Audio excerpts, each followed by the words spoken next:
Com o advento do processo eletrônico, já no final da década de 2000, o primeiro contato que as partes, os magistrados, os promotores, os assistentes técnicos e os peritos têm com o material questionado é por meio da reprodução digital que está acostada aos autos eletrônicos, obviamente. Né? No entanto, apesar dessa disponibilidade imediata, né, do documento questionado ali no processo, as boas práticas preconizam que o perito realize o exame na via original. Né?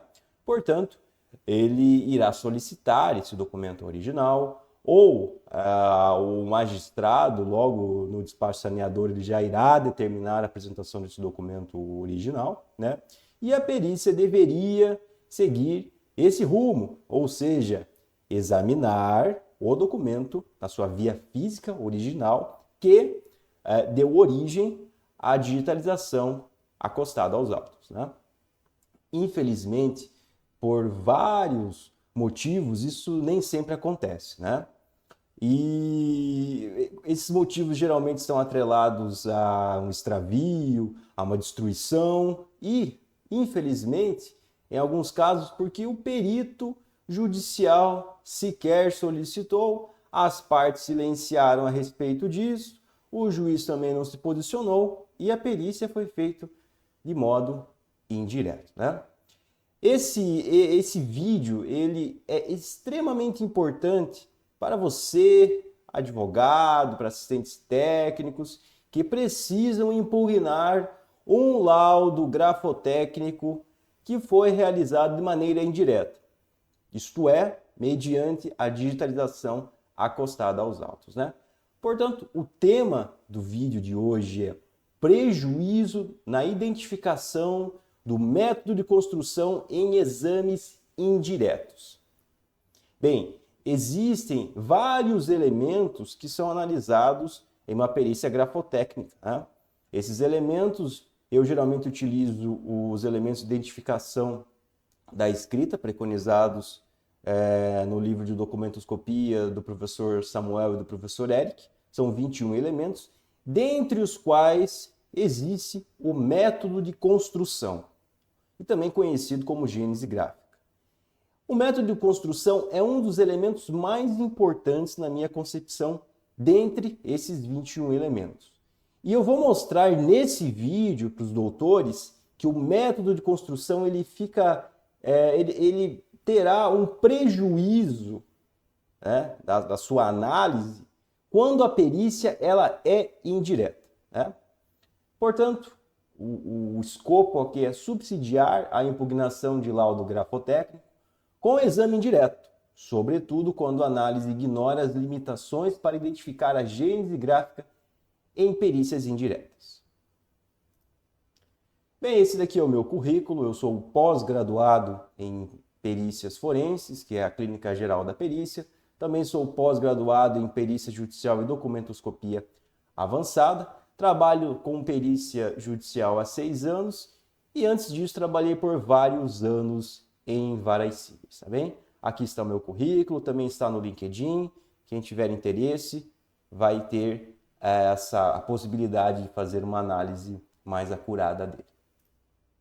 Bom, referências bibliográficas, a obra que eu estou utilizando para realizar esse vídeo é o livro de documentoscopia, Aspectos Científicos, Técnicos e Jurídicos, de autoria do professor Eric Câmara e do professor Samuel Fairharbor. Creio que a maioria de vocês conhece, e é uma bíblia moderna da perícia grafotécnica e documentoscópica. Recomendo que você tenha esse livro, ou pelo menos quando você precisar impugnar um laudo, empreste, dê um jeito, porque realmente é um livro extremamente importante de cabeceira para peritos e pessoas profissionais do direito que, de uma maneira ou de outra, interagem com perícias grafotécnicas e documentoscópicas. Bom, o método de construção, como eu já havia dito, ele é apenas um dos elementos de identificação da escrita. No entanto, um dos mais importantes. Né? Ele também é chamado de gênese gráfica. Vai variar de autor para autor. Para que você identifique qual que é o método de construção, existem alguns elementos presentes naquele grafismo que irão denunciar qual é o método de construção, tá bem? Eu vou abordar os principais aqui, né? Que são eles: as esquírolas, as estrias, falhas na região de ataque, padrão de deposição de tinta em relação às fibras do papel. Vamos iniciar aqui o estudo das esquírolas, né? Bem, as esquírolas, elas são excessos de tinta que se formam, né, após a conclusão de uma curva. Temos aqui essas 5 laçadas ou letras L cursivas, né? Observe que a seta vermelha, ela indica o sentido do traçado, né? Ou seja, ascende, né, na direita, faz a curva no ápice e descende na esquerda. Observe que logo após a conclusão dessa inversão, dessa curva no ápice, há um excesso de tinta, tá bem? Esse daqui, na verdade, é um excesso que se acumula na esfera, da caneta esferográfica, né? Porque esses elementos aqui, é importante lembrar isso, esses elementos, eles surgem, todos os elementos que eu estou mostrando aqui para a identificação do método de construção, eles são atinentes a canetas esferográficas, como essa aqui, ó, uma caneta da Bic, tá bem? Essas são as canetas mais comuns utilizadas atualmente. Tá? Portanto, você precisa dominar essa técnica no que diz respeito à caneta esferográfica, tá bem? Isso, esquírolas, estrias e todas as outras características, elas surgem com canetas esferográficas, tá bem? Eu esqueci de falar isso. Acontece, né? O vídeo é longo, muita informação. Bem, vejam aqui então a formação das esquírolas, né? E agora eu vou mostrar de uma maneira ampliada para os doutores. Aqui, ó. Logo após a conclusão da curva, esse excesso de tinta é uma esquírola, né? Ali no ponto 1 é o primeiro momento, né, de onde veio esse traçado, ou seja, estava ascendendo, fez a curva, né? Logo após a conclusão da curva formou-se a esquírola e o traçado tomou ali o sentido 2, ok? A esquírola por si só, ela já pode sim, sem os outros elementos, identificar qual o método de construção. Assim como as estrias também, o padrão de estriamento, tanto um quanto o outro, você irá conseguir determinar o método de construção apenas examinando um ou outro, ok? Estrias, né? As estrias, é importante lembrar que estrias são oriundas de defeitos na superfície da esfera ou da superfície que envolve a esfera, certo? Aqui você já vai perceber uma coisa. Essas falhas, elas são bem particulares de caneta para caneta. Todas terão, as canetas esferográficas terão. Algumas irão produzir mais estrias, outras menos estrias. Lembre-se disso. Isso vai ser importante lá na frente quando eu falar sobre as digitalizações, né, e as limitações. Tá bem? Essa caneta aqui é uma caneta Bic, né? Eu já mostrei para vocês. Eu utilizo essa caneta nas coletas de padrões gráficos, por quê? Porque ela produz umas estrias muito boas, bastante visíveis, né? Tá, e o que são essas estrias? As estrias são falhas de entintamento paralelas ao traço, né? O que acontece? Essas falhas são aqui, ó, como está na imagem aqui, aquelas setas azuis ali, elas indicam o início e o final da estria. Veja que é uma linha dentro do traçado, uma linha falhada, tá? Nessa linha não tem tinta, ou tem muito pouca tinta com relação ao restante do traçado, tá? E quando que as estrias irão denunciar o método de construção? Nas curvas, elas deixam de se formar paralelamente ao traçado e elas tomam um sentido centrífugo em relação ao raio da curva. Calma que eu vou explicar para vocês, tá? Analisem, doutores, essa imagem. Temos ali região interior e região exterior, né? As setas tracejadas vermelhas indicam o sentido do traçado, né? E eu sei ali onde houve o ataque e onde houve o arremate, né? Essa estrutura circular, ela é feita no sentido anti-horário. Veja ali, onde iniciou o ataque e onde terminou o arremate, né? E, como eu já disse, as setas vermelhas no sentido disso. Tudo bem, isso é muito simples de assimilar. Mas como o padrão de estriamento, ele me ajuda, né? Ele por si só é preponderante para determinar o método de construção dessa estrutura.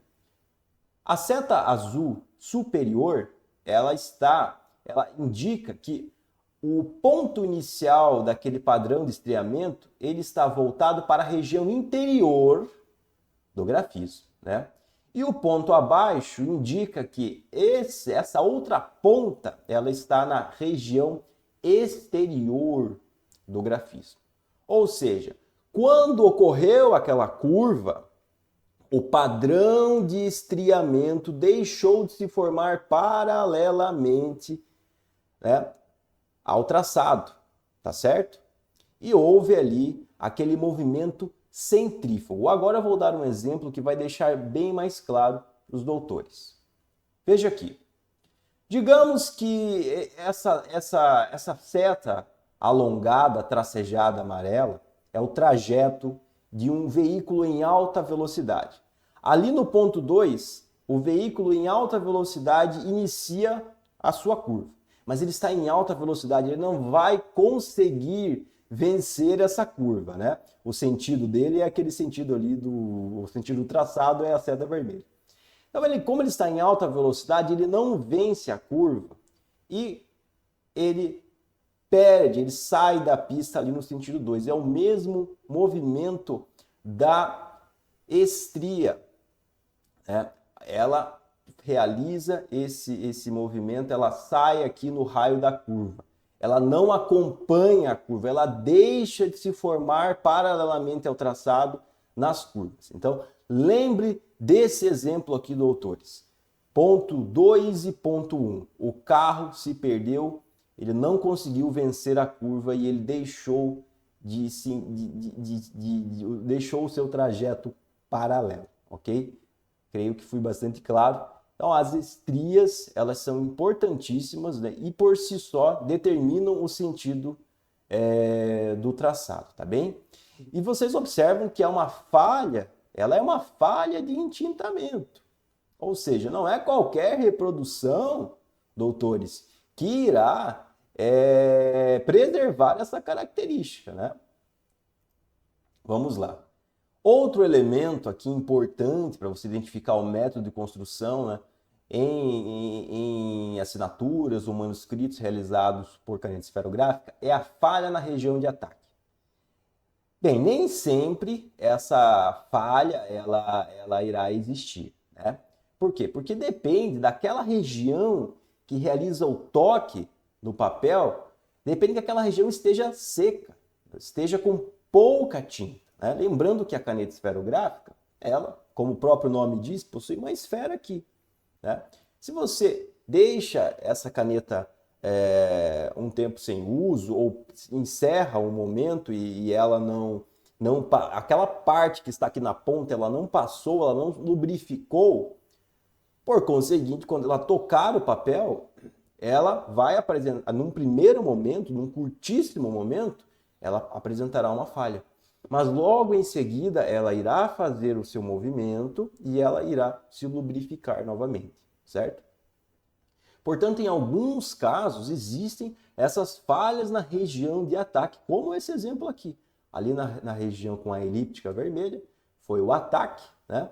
E ali a caneta, no primeiro momento, ela estava seca, a esfera estava com pouca tinta pastosa e formou aquela falha de ataque. Outro ponto interessante aqui que também ajudaria na identificação do método de construção, né, desse lançamento, é ali embaixo. Tem um padrão de estriamento, existe uma curva ali, né?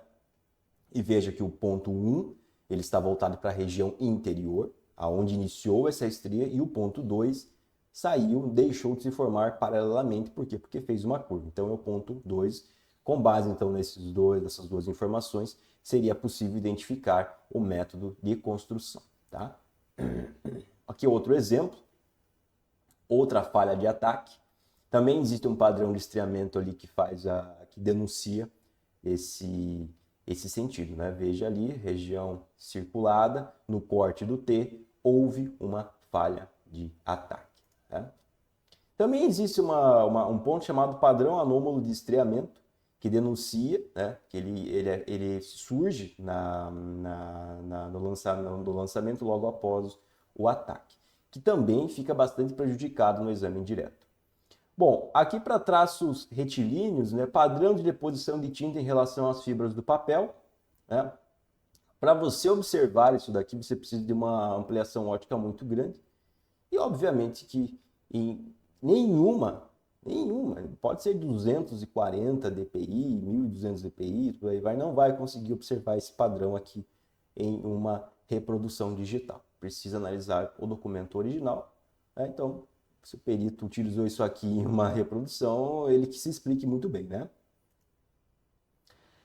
Bom, modo de cor das digitalizações. É importante, doutores, nós analisamos, estudamos aqui agora quais os elementos que são utilizados para que você determine o método de construção de um lançamento gráfico, correto? Isso num plano, aqui estamos falando de um plano normal, se analisar o documento original. Agora nós vamos iniciar, né, a análise no sentido de que esses elementos ficam preservados nas digitalizações, porque é o que nos interessa aqui. Né? E antes de falar de digitalização, é importante salientar esses modos de digitalização. Basicamente são 3 modos: o colorido, a escala de cinza e preto e branco. Né? Se você faça um teste no seu escritório, na sua casa, digitalize um documento. Digitalize um documento, você vai observar que tem lá no software do seu scanner esse tipo de informação de modo de cor. E aqui você consegue colocar colorido, escala de cinza e preto e branco, tá bem? Isso aqui é muito importante porque o decreto 10.278 ele traz uma série de informações e normas para que as instituições financeiras digitalizem os documentos. Né? Bom, acredito que boa parte das pessoas que estão assistindo esse vídeo, elas estão passando ou já passaram, ou talvez vão passar por perícias grafotécnicas na esfera civil no que tange a fraudes bancárias, né? Então você, advogado, você assistente técnico que atua nesses casos, você precisa estar ciente que existe uma legislação que traz normas, né, de digitalização desse material questionado, para que eles tenham, né, eles surtam os mesmos efeitos legais dos originais, tá? Aqui você vai se deparar com escala preto e branco, escala colorida e a escala cinza, tá? As instituições bancárias, os contratos, as cédulas de crédito bancário, elas deveriam ser, pela interpretação das instituições, digitalizadas em 300 dpi em escala cinza, tá bem? E o arquivo de saída PDF, né? Até porque creio eu que a maioria dos tribunais só aceita PDF. Não atuo em todos, então não sei, mas nos tribunais que eu atuo, os sistemas aceitam apenas PDF. Aqui, essa tabela eu extraí desse decreto, né? E as digitalizações de contratos, de cédula de crédito bancário, de portabilidade e tudo mais, elas deveriam ser digitalizadas em 300 dpi, ou seja, textos impressos com ilustração em papel, em preto e branco. Né?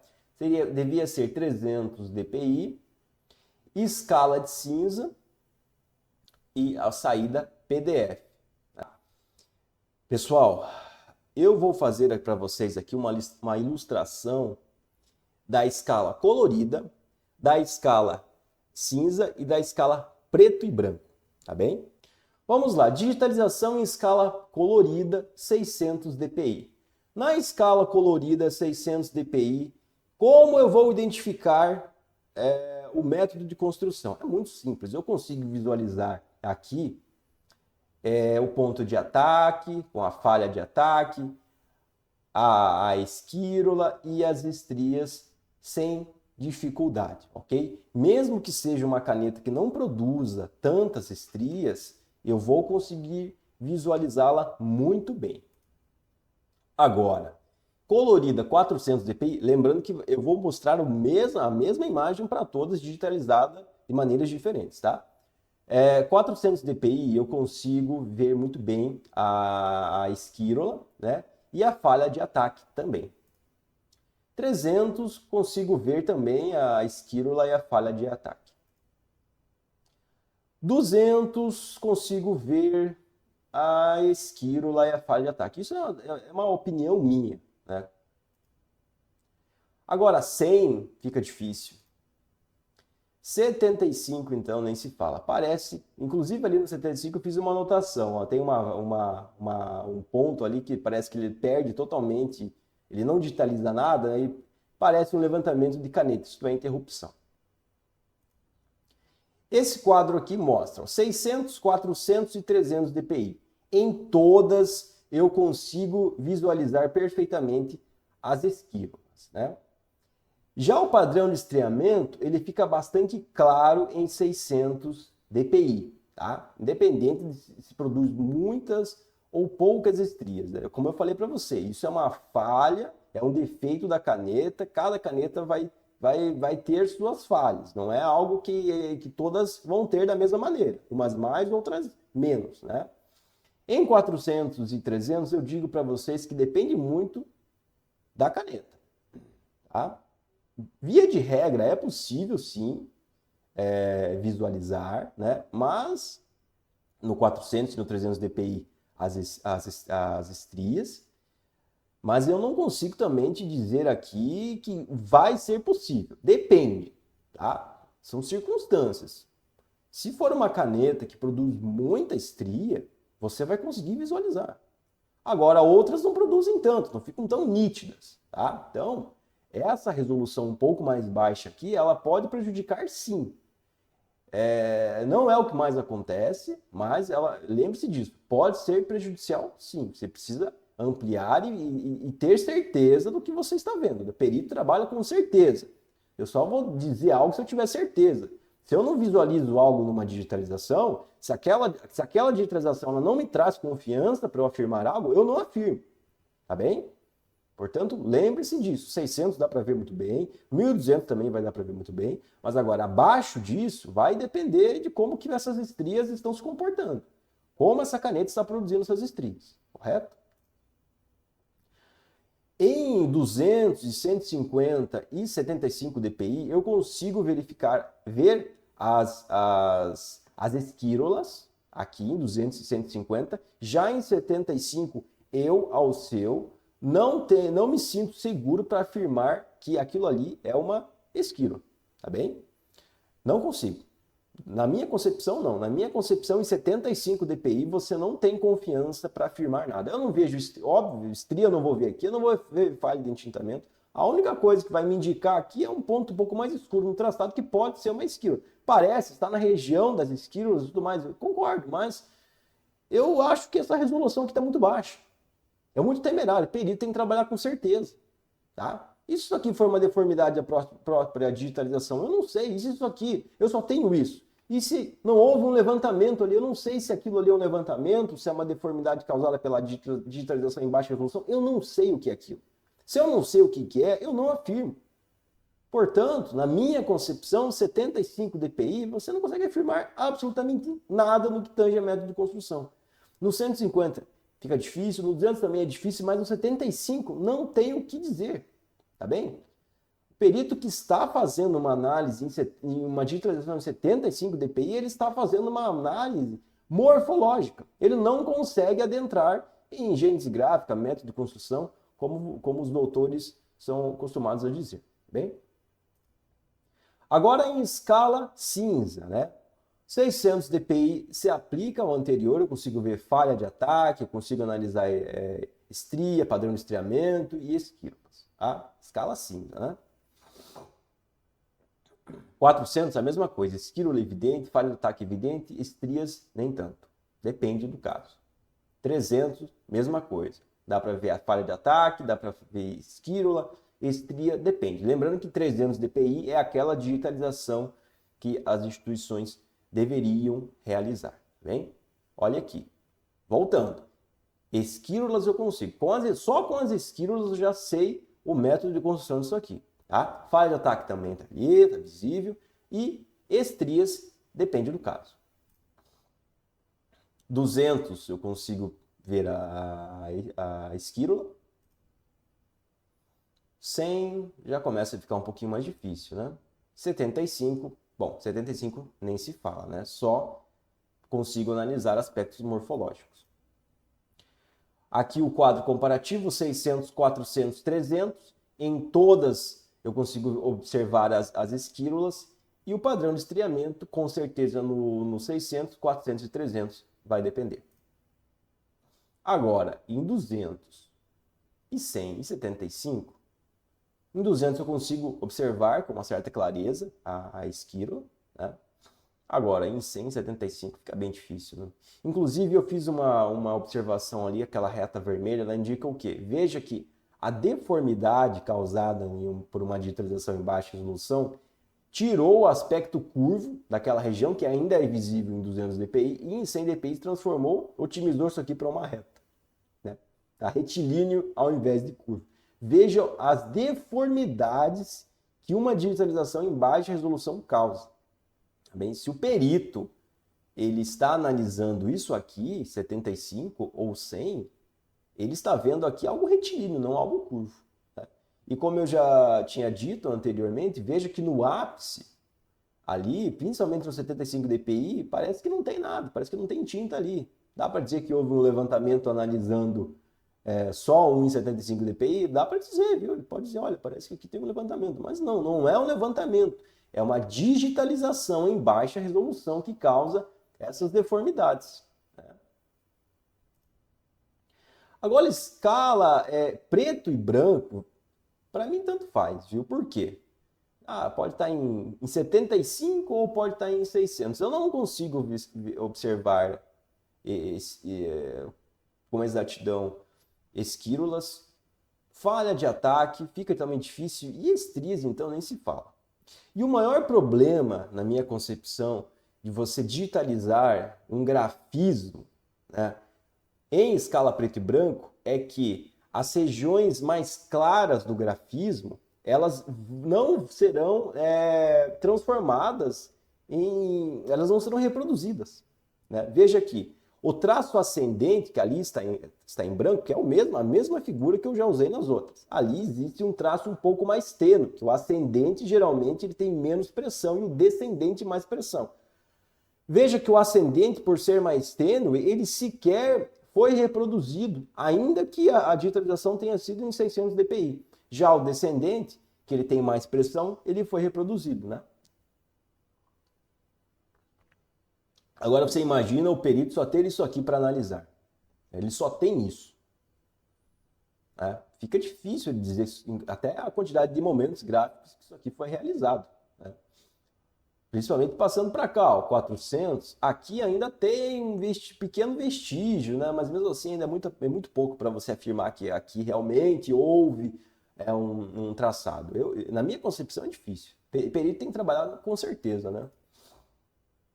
Não precisa ter certeza na conclusão, certeza absoluta, mas no que ele está afirmando, ele tem que afirmar com certeza. Né? 400 dpi é a mesma coisa. 300 dpi começa a piorar ainda mais. Agora, daqui para baixo, daqui a ladeira abaixo, ó, 200 dpi, começa a falhar em tudo. 100 dpi, nem se fala. 75 dpi, nem dá para chamar isso aqui de laçada, de nada. Se você está analisando um grafismo 75 dpi, escala preta e branca, é bem possível que esteja completamente distorcido. Você não vai conseguir observar nada com clareza. Veja que aqui está falhando em tudo. Como você vai afirmar em 75 dpi que isso daqui é uma laçada? Não tem como, né, pessoal? Você adentrar aqui em método de construção, em escala preto e branco, em baixo, mesmo em alta resolução, baixa resolução, fica muito complicado, porque os traçados claros, eles não vão aparecer nessas digitalizações, tá bem? Aqui o quadro comparativo, na minha concepção, não há como você determinar aqui se aquilo ali no ápice são esquírolas, estrias então nem se fala, e 200, 100, 75, então as deformidades são ainda mais candentes. Bom, como um perito em uma situação normal, né, examinando o documento original, ele iria determinar o sentido desse lançamento aqui. Um lançamento simples, né? É simples, até mesmo para vocês entenderem os conceitos.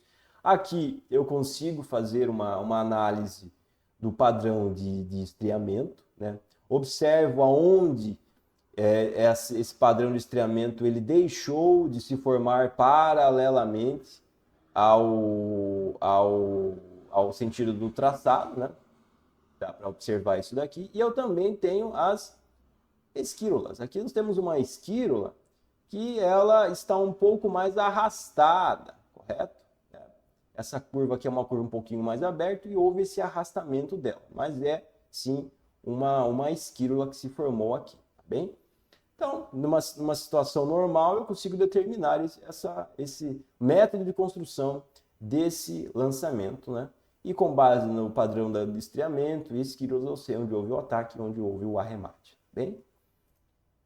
Agora, em escala cinza, esse mesmo grafismo anterior, né? Eu também consigo observar aqui padrão de estriamento, ali na base, principalmente, é bastante visível, né? Com o padrão, eu também consigo observar as esquírolas, tá bem? E eu vou conseguir desvendar em 300 dpi, escala cinza, o método de construção dessa estrutura. Bem, 75 dpi é impossível, tá bem? Escala cinza, 75 dpi. Doutores, se o seu perito está dizendo aonde isso aqui iniciou e onde isso aqui terminou, se ele está afirmando que foi feito em sentido anti-horário ou em sentido horário, ele é mero achismo, viu? Na minha concepção, não tem vestígios, não é possível observar, vislumbrar os vestígios disso aqui. É uma análise morfológica, tá bem? Mas a maioria das pessoas faz em sentido anti-horário. Mas então você dá achismo. O perito, ele não pode... Eu já disse, o perito, ele pode concluir, ele não precisa ter certeza absoluta na conclusão, não precisa ser categórico na conclusão, tá? Ele não precisa ser categórico na conclusão, mas quando você afirma algo no processo, estou dizendo aqui o método de construção, eu estou sendo categórico, tá bem? E para que eu possa ser categórico em qual o método de construção dessa estrutura, eu preciso analisar os elementos que me trazem essa convicção, né? Como as esquírolas e as estrias, tá bem? E, na minha concepção, aqui você não consegue visualizar isso. E se o seu perito está visualizando isso, recomendo que os doutores solicitem, né, justificativas dele. 75 dpi colorido a mesma coisa, você não consegue analisar, você não consegue precisar aqui o método de construção. 75 dpi nem dá para chamar isso daqui de uma estrutura circular, né? Aparece dois traços completamente independentes.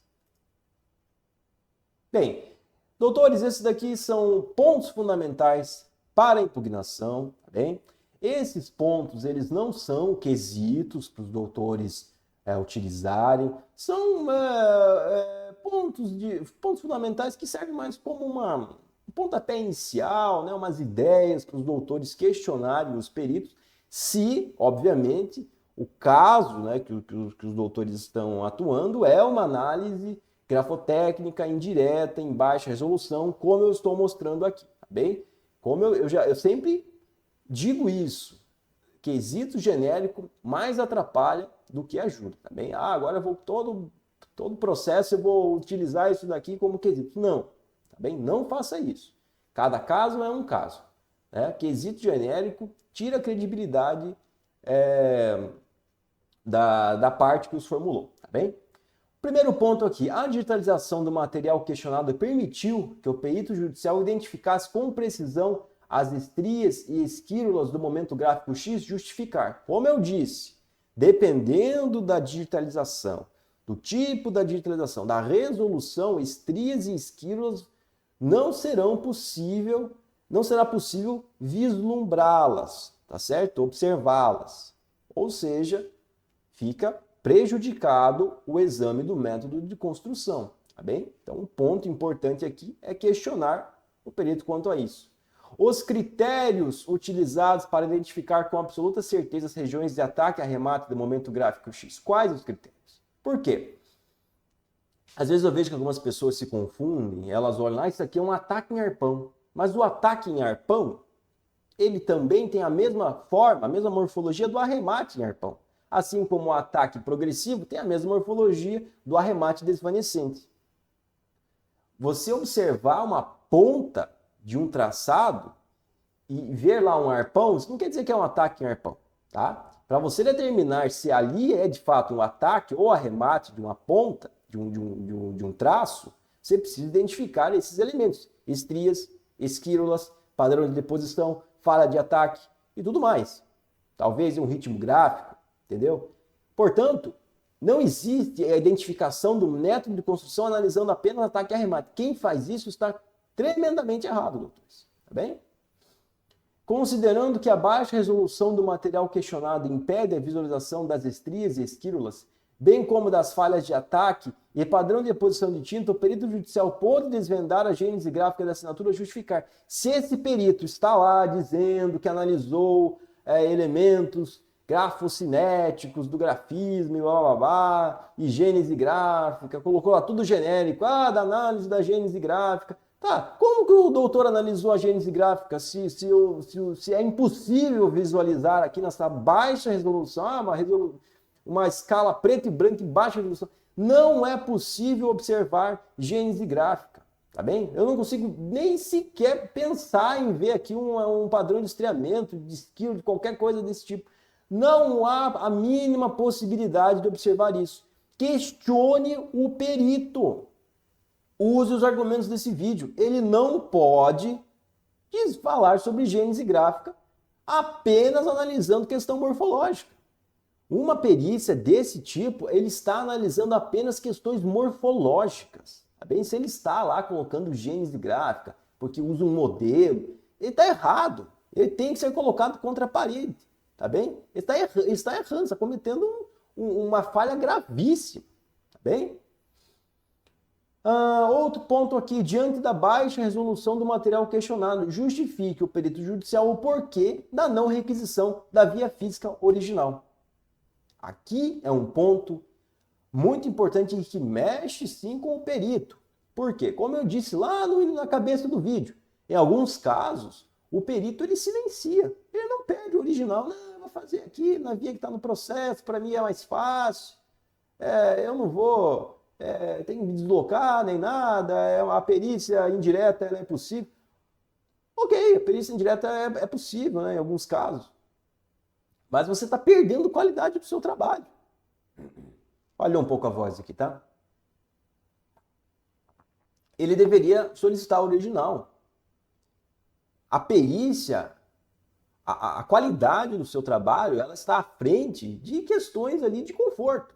Não, você vai fazer a perícia, pede que deposite no cartório, vai até o cartório, tire encargo, se não é possível tirar encargo, analise lá. Volte, analise, reanalise. Se você mora longe, peça para mandar para uma caixa postal, para não ter o risco de ser extraviado esse documento. Tá bem? Mas o perito ele deve sim pedir, fazer o exame prioritariamente no documento original. Veja quantas quantos elementos são perdidos quando não se analisa o original. Tá bem? O estudo do método de construção, que é um dos elementos mais importantes, fica prejudicado. Além do dinamismo, além da pressão, além da velocidade, entre outros. Ele deve solicitar o original e doutores, assistentes técnicos, vocês precisam atacar esse perito, mostre esses argumentos, mostre as limitações. Ele deveria solicitar o original e é possível mostrar isso aqui, mesmo que você não tenha um assistente técnico, mostrar para o juiz que essa perícia ela não levou em consideração as melhores práticas, ele não solicitou o original. Tá bem, doutores? Então, às vezes, eu sei que a maioria não tem assistente técnico, acho muito importante que tenha assistente técnico, é fundamental que haja um contraponto técnico, mas essa questão aqui, mesmo que você não tenha assistente técnico, você consegue sim mostrar isso para o juiz. Olha a excelência, ele não pediu o original, o banco em momento algum, se for um caso de um banco ou de uma parte de uma empresa ou de uma pessoa física, em momento algum, o réu, o requerido, ele se escusou de apresentar o documento na via original. Foi o perito que não pediu. Né? O perito que não pediu. Então, doutores, isso aqui é muito importante, que vocês questionem o perito e se ele não fez isso, que essa questão seja sim utilizada na impugnação do laudo que ele apresentou, especialmente, é claro, se ele adentrou em questão de gênese gráfica, método de construção e tudo mais. Bom, pessoal, por hoje é isso. O vídeo ficou um pouco longo, é uma matéria, é muita informação, resumi o máximo possível, né? E se os doutores precisarem de um assistente técnico, contem comigo. O meu endereço de e-mail está aqui na tela. Envie um e-mail, vamos conversar, né? Assunto de grafoscopia, documentoscopia. Será um prazer atendê-los. Por hoje é só. Até a próxima e um abraço.